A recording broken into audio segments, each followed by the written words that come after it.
कालचं शूट सकाळी संपलं आणि तिथलं पॅकअप करून मी पुढच्या लोकेशनवर जाण्यासाठी निघालो. इथे पोचताच हळदीसाठी विहिरीवर पाणी घ्यायला निघालो.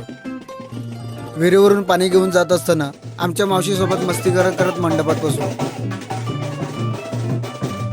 थोड्या वेळानं भाऊला हळद लावायला सुरुवात झाली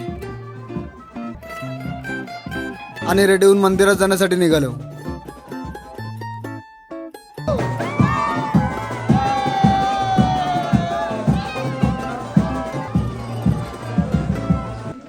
अनिल भाऊजा. मंदिरातून घरी जात असताना भाऊला नाचायला काढलं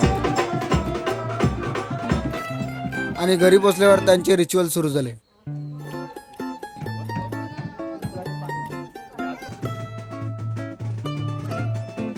रात्री त्यांचे पोर्ट्रेट काढून झाल्यावर त्यांच्या हळदी रिसेप्शनला सुरुवात झाली.